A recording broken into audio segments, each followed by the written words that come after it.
கர்த்தருடைய பரிசுத்த நாமத்துக்கு ஸ்தோத்திரம்.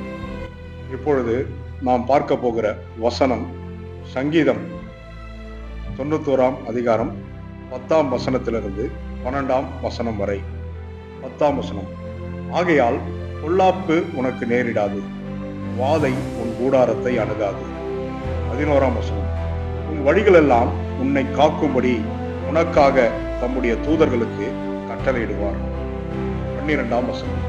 உன் பாதம் கல்லில் இடராதபடிக்கு அவர்கள் உன்னை தங்கள் கைகளில் ஏந்தி கொண்டு போவார்கள். இவ்வளவு ஒரு அருமையான வசனத்தை தேவன் நமக்காக கொடுத்திருக்கிறார் பாருங்கள். அதாவது 10 வசனத்தில் இருந்து 12 வசனம் வரை விசுவாச பூர்வமாய் நாம் வாசிக்கும் பொழுது எப்படி என்றால், ஆகையால் பொல்லாப்பு எனக்கு நேரிடாது, வாதை என் கூடாரத்தை அணுகாது. எவ்வளவு அருமையா இருக்குல்ல.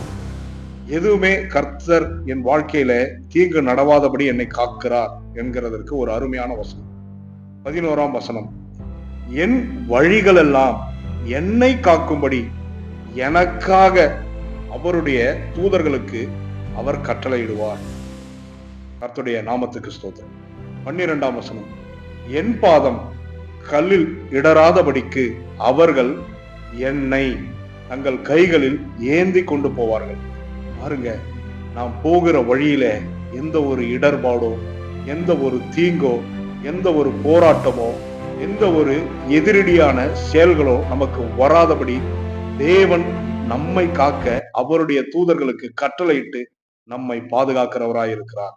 இதை கேட்கிற ஒவ்வொருவரையும் கர்த்தர் ஆசீர்வதிப்பாராக. கர்த்தருடைய பரிசுத்த நாமத்துக்கு மகிமை உண்டாகட்டும். ஆமென்.